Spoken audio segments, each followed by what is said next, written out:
ओम ओम। आगे कर। तो आगे करो, आगे करो। पीछे और उठाए करो। ओम ओम। सही है।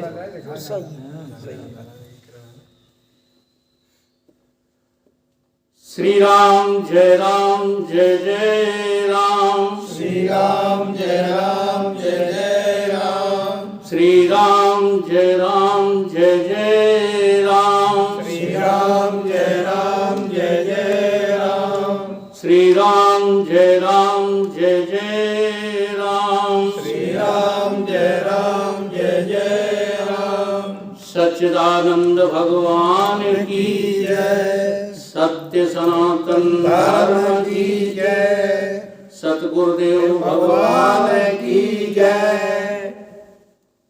यथा योगी जो है सभी को नमन करते हुए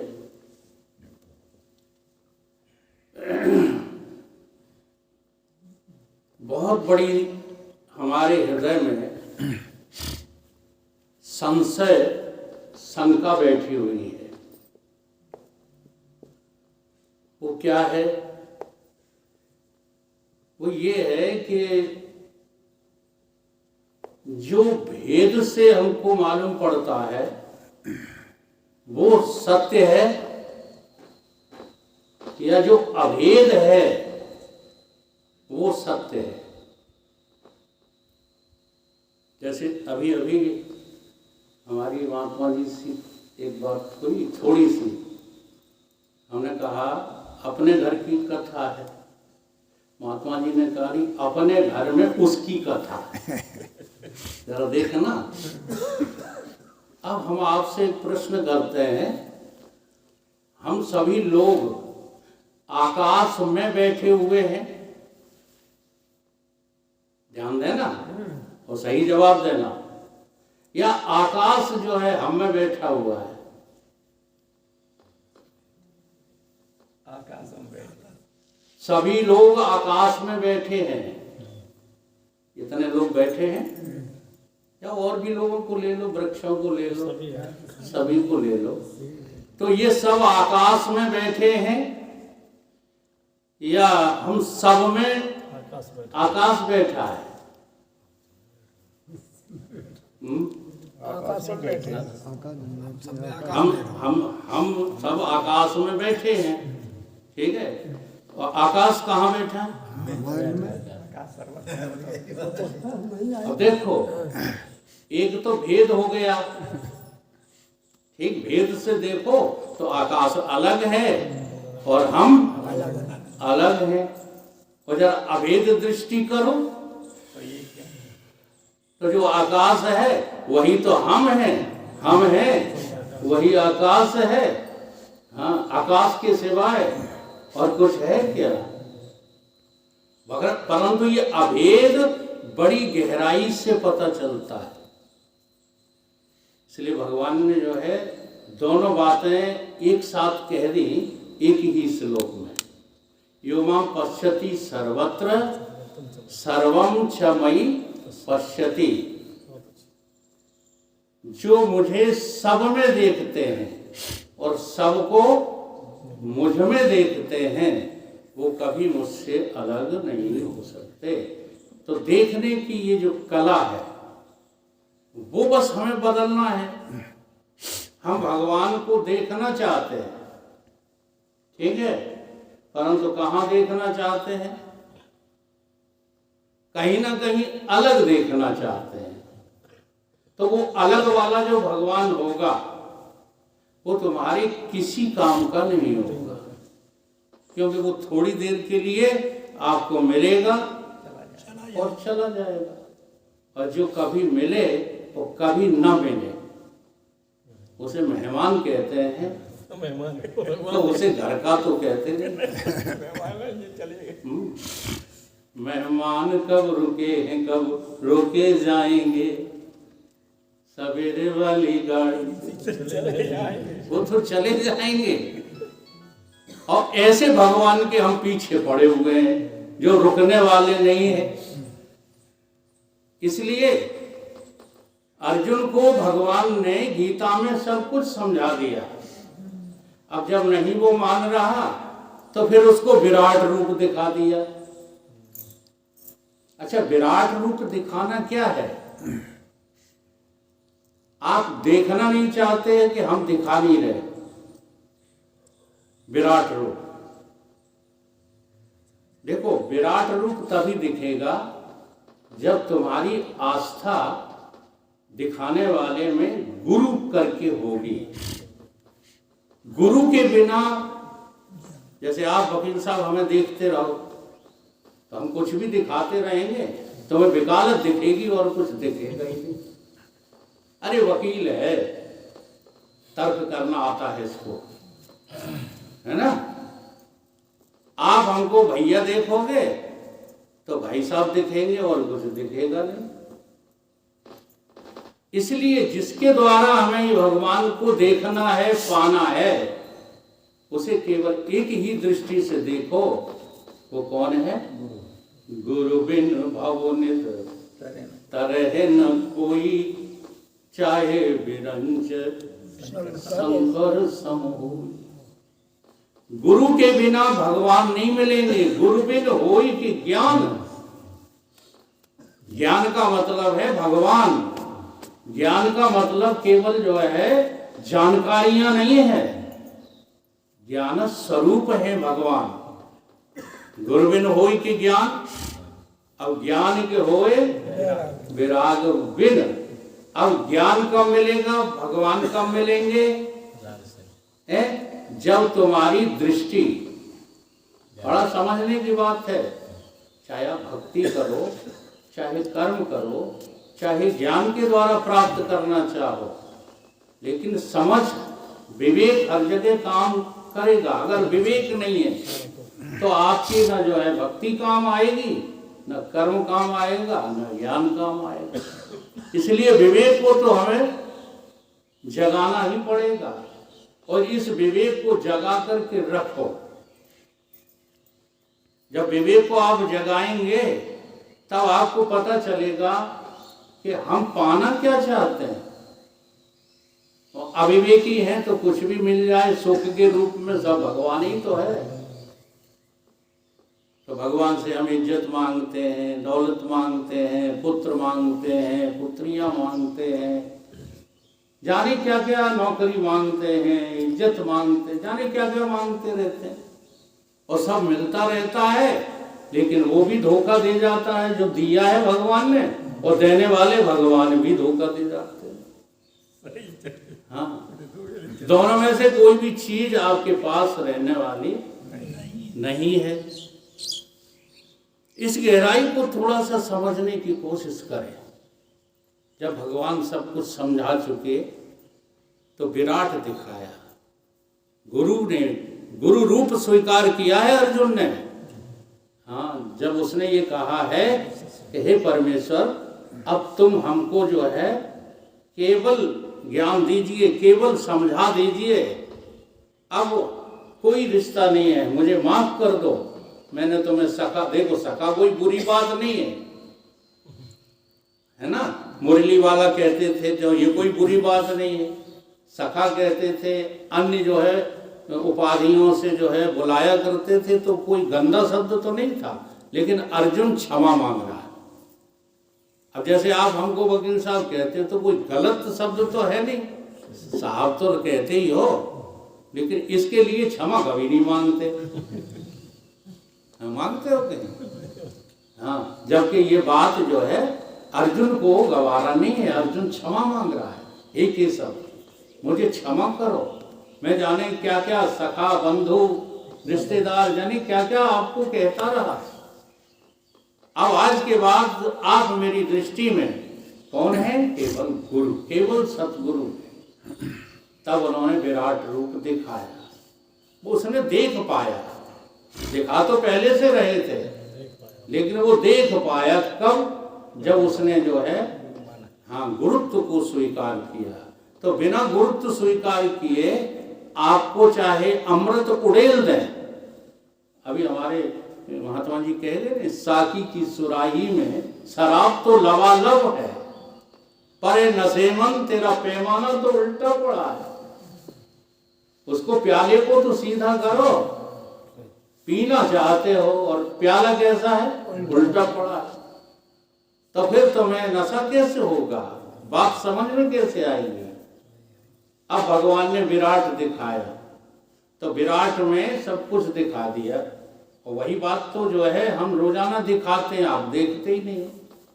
हम ये कहते हैं ये जो वृक्ष दिख रहे हैं, है ना, ये बाहर हैं थोड़े, तुम्ही ने वृक्षों का रूप धारण कर लिया, अब तुम देख ही नहीं रहे हो। ये पशु जो दिख रहे हैं ये है नहीं, ये लड़का बिटियां, ये संबंधी जो दिख रहे हैं, खेती बाड़ी जो दिख रही है, ये है थोड़े, ये कतई नहीं है। तुम्ही में से निकल पड़ी है, तुम्ही में समा जाती है, बस इसी का नाम विराट है। अब ये जब दिखाते हैं और कोई देखने लग जाता है तो उससे बड़ी विकलता होती है कि गुरु जी ये क्या कह क्या रहे हैं, विकल हो जाता है, घबरा जाता है।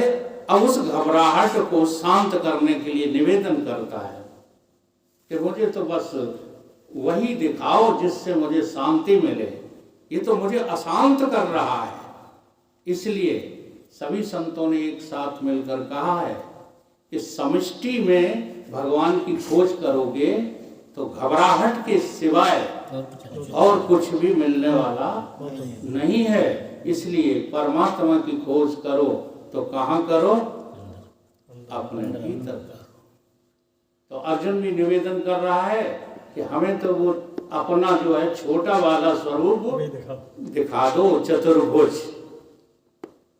देखो गीता ऐसे कहते हैं जो समझी जाए, रटी जाए, हाँ वो गीता रामायण नहीं है। बस हमारा यही निवेदन लोगों को बुरा लग जाता है। पढ़िए, पढ़ने के लिए मना नहीं है, लेकिन क्यों पढ़िए, अपनी बुद्धता झाड़ने के लिए नहीं पढ़िए, अपने को विद्वान बनाने के लिए मत पढ़िए, बल्कि उसमें जो रहस्य छिपा हुआ है उस रहस्य को समझने के लिए जो है पढ़िए। फिर वो रहस्य देखो समझ में आता है कि नहीं आता। अब ये चतुर्भुज रूप क्या है, क्या है ये चतुर्भुज रूप जो आपके पास है, सबके पास है, परंतु दिखाते हैं तो देख नहीं पाते हो। किसको मुक्त होना है, ये 3.5 हाथ का शरीर जो है कभी नहीं बंधा, जैसे कोई बांध पाया है, बताओ आज तक कोई इसको बांध पाया हो। आप खूब जो है अपने पिता से पिता कहते रहो, वो तो एक दिन तुम्हारा साथ छोड़ देंगे। माताजी भी साथ छोड़ गई, पिताजी भी साथ छोड़ गए, और तो और हाँ, जिन दैहिक गुरु को हमने गुरु बनाया था वो गुरुजी भी जो है हमारा साथ छोड़ गए। अब क्या करें, सिर पटक दें, सिर पटक पटक करके रो रो के अपने को खत्म कर लें, क्या करें। अच्छा कौन के माता पिता बने रहेंगे, बता दो, किसके जो है दैहिक गुरु बने रहेंगे, बने रहेंगे क्या, नहीं बने रहेंगे। तो क्या बात समझनी है कि मुक्ति हो या भक्ति हो या शक्ति हो, वो इस 3.5 हाथ के शरीर को प्राप्त नहीं करना है, ठीक। और वो शक्ति इसमें होती भी नहीं। अभी अभी नीचे जिक्र चल रहा था आप लोगों के बीच में, और वो सज्जन चले गए कि हैं, हाँ बैठे तो हैं आप, और आप हनुमान जी की बात चली थी कि नहीं, चली थी। हाँ, उन्होंने विरोध किया कि वो पर्वत कैसे उठा सकते, आज समाजियों ने विरोध किया कि वो पर्वत कैसे उठा सकते हैं। तो अब ये बात थोड़ी समझने की है, बड़ी गहरी बात है।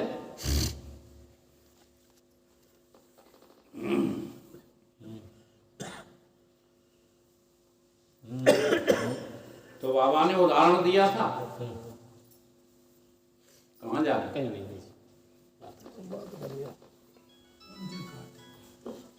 इन्होंने बाबा ने उदाहरण दिया था कि हमने अपने गांव में बहुत से लोगों को नाल उठाते देखा है, जिसको जो है अच्छे अच्छे पहलवान नहीं उठा सकते, लेकिन नट जो है उठा देता है नटगिरी से। ठीक है, बहुत सा वजन उठा देते हैं। ऐसे ही माताओं में अपनी अपनी विलक्षण शक्तियां देखी होंगी आपने। अलग अलग शक्ति होते हैं। जो काम ये कर लेते हैं वो तुम नहीं कर पाओगे, कर लोगे?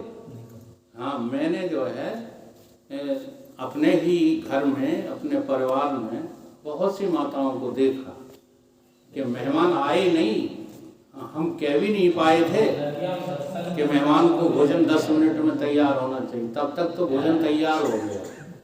ये कलाकारी क्या तुम में है? नहीं है। तो सबके शारीरिक जो है क्षमताएं भिन्न भिन्न हुआ करते हैं, लेकिन जो भीतर वाला है वो भिन्न भिन्न नहीं है। और सारी शक्तियां किसकी हैं?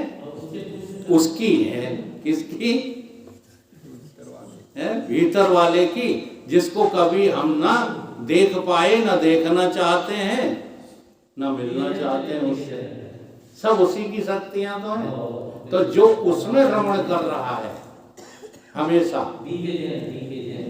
भगवान ने कह दिया आत्मना आत्मना तुष्टा।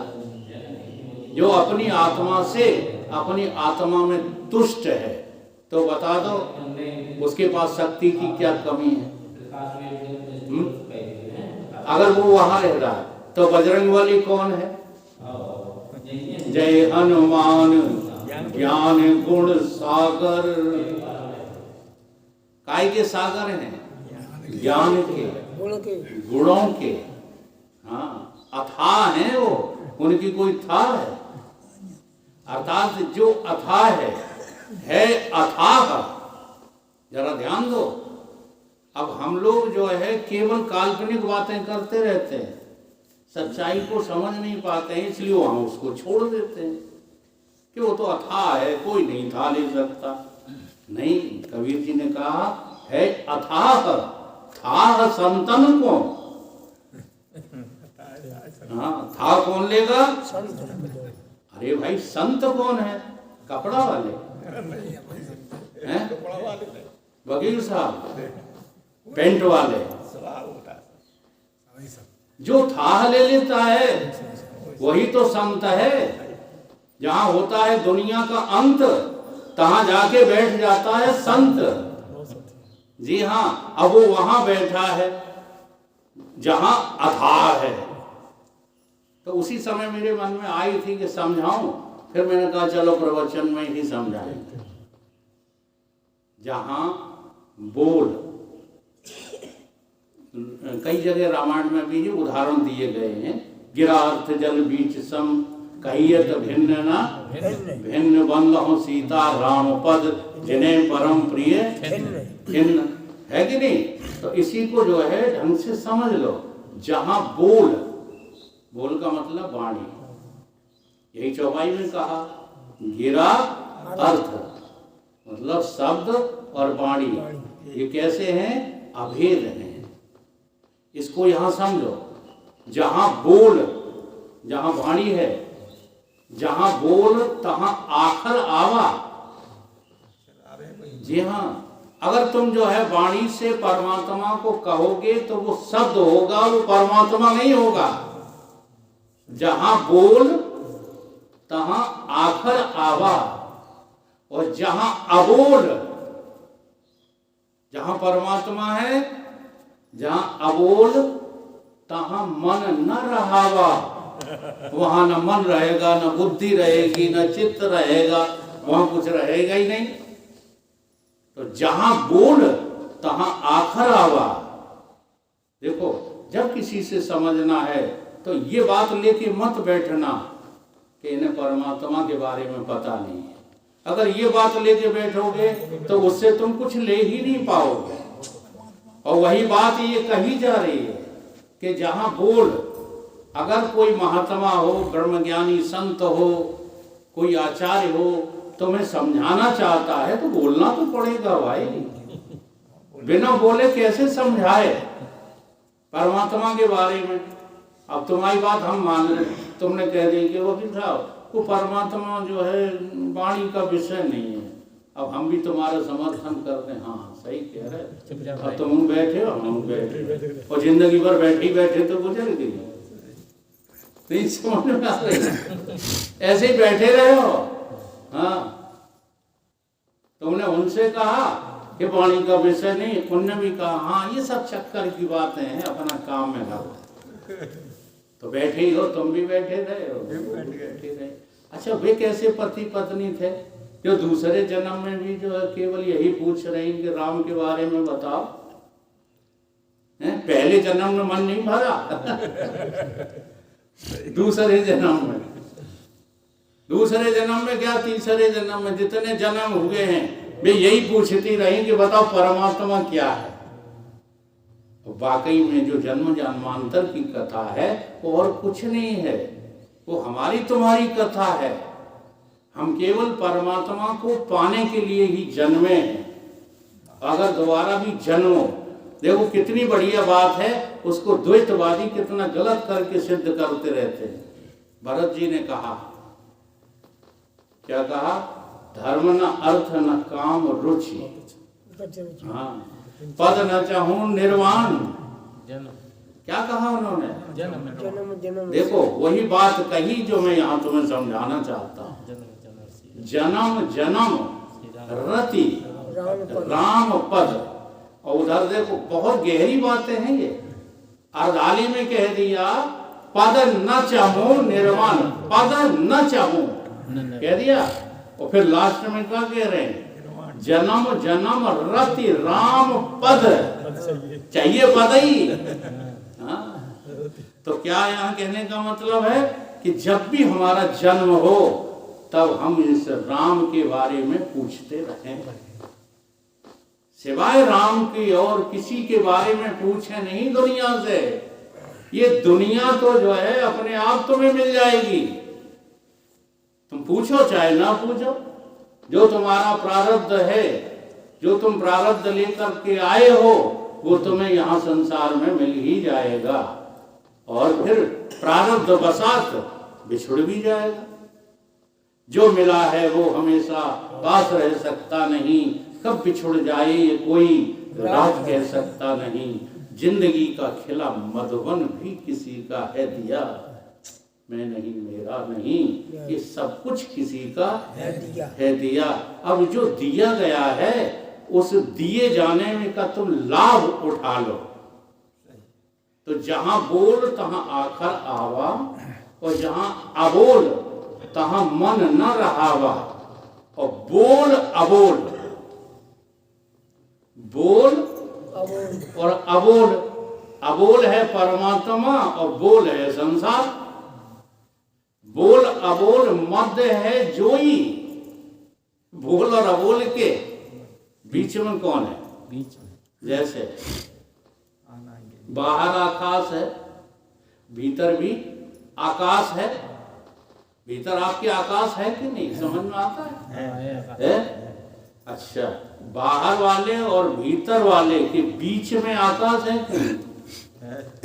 तो वही तो कही जा रही है, बोल अबोल मध्य है जोई, और जस आपन तस लख है न कोई।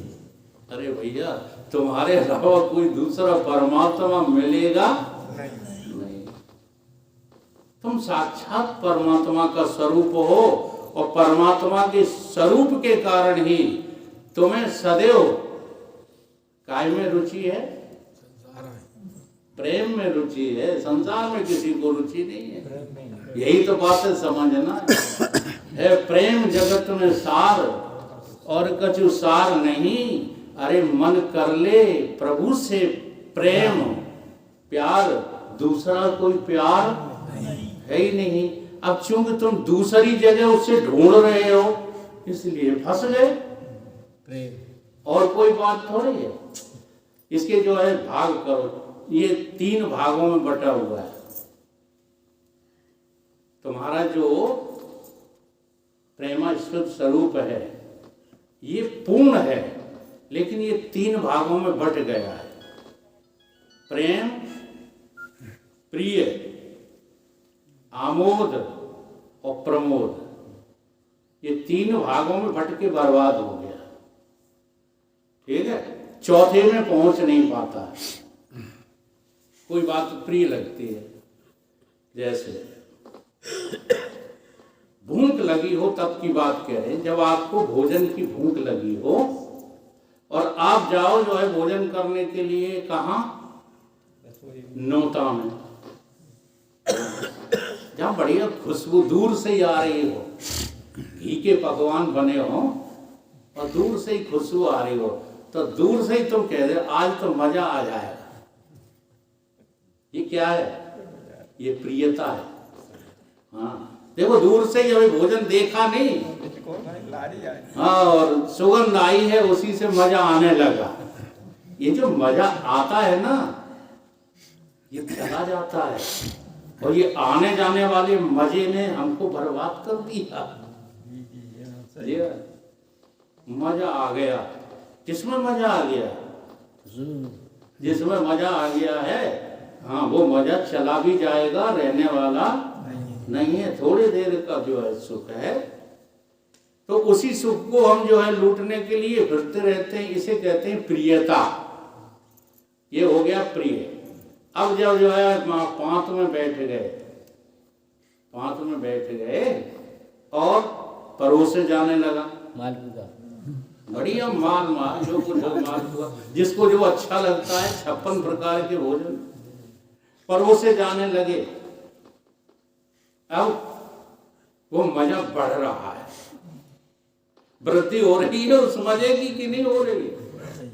बड़ी जल्दी पड़ी है, अब कोई आज्ञा नहीं दे रहा है, अब बड़ी बेचैनी है दिल में। कितने में जो है, हाँ, हमारे जो है महंत जी आए, इन्होंने आज्ञा दे दी, लगाओ लक्ष्मी नारायण। तो हमारे मित्र हैं, वो कहते ऐसी इच्छा होती है इनके पांव पकड़ ले। आज्ञा देने वाले की क्या करो? पैर पकड़ लो। क्यों? इसे कहते हैं आमोद। जी हाँ, जिसमें प्रियता थी, वो प्रियता बढ़कर के क्या हो गई? अपने भीतर आ चुकी, आमोद। ठीक है, अब यही आमोद और बढ़ेगा। जी हाँ, यही है हमारी जिंदगी का हाल। भोजन का तो हम उदाहरण ले रहे हैं, ये मेरी जिंदगी का हाल है। जीवन में ऐसे ही हम फंस गए हैं। पहले जो प्रिय लगी, होके घोड़ी पे सवार चला है दूल्हा यार, मिटने को जा रहे हैं कि बनने को जा रहे हैं, कोई ख्याल ही नहीं करता। हमारे महाराज जी एक बार रास्ते से चले आ रहे थे, युग पुरुष जी, उनका एक मित्र था, वो दूल्हा बन के जा रहा था। सामना सामना हो गया, दूल्हा पूछ बैठा। जब दूल्हा कोई होता ना, उसे अपने दोस्त दिखाई दे जाए तो बिना जो पूछे नहीं रहता, वो पूछ बैठा, परमानंद जी कहाँ जा रहे हो? परमानंद जी ने कहा, जहां तुम मरने जा रहे हो तहां हम लौट के आए। उसे कुछ समझ में नहीं आई। ये सच्ची घटना है, झूठी बात नहीं है। हाँ, ऐसे ही कहा था उन्होंने कि जहां तुम मरने जा रहे हो घोड़ी पर सवार होके, वहां से हम लौट करके आ रहे हैं। अब वही व्यक्ति, अब ये मेरा अनुमान प्रमाण है, हमें तो वही व्यक्ति लगा। मलवा गांव है फतेहपुर सीकरी में, वहां सत्संग था, ये शरीफ भी वहां बैठा हुआ था। अब वो आया, उसने कहा कि महाराज जी आपको याद है कि नहीं है, एक बार हम दूल्हा बन के जा रहे थे, तब हमारी आपकी बात हुई थी। अब उसे याद नहीं है कौन सी बात हुई थी। तो उन्होंने कहा हाँ हुई तो थी, मुस्कुरा के रह गए। अब उसने अपनी समस्या रख ली कि देखो महाराज, हम तुम कितने पुराने मित्र हैं, लेकिन हम कहाँ फंस गए और आप कहाँ पहुँच गए। तो महाराज जी ने उदास नहीं किया, ये संतों का लक्षण होता है, क्योंकि बहते हुए को थाम लेना, हाँ यही तो गुरुता है, यही तो जो है विलक्षणता है संत की और सज्जन पुरुष की। तो उनका चिंता मत करो, अभी कुछ नहीं हुआ, एक उदाहरण दिया उन्होंने, वो आप सब पर लागू हो जाएगा कि आपने जो है बाल्टी कुएं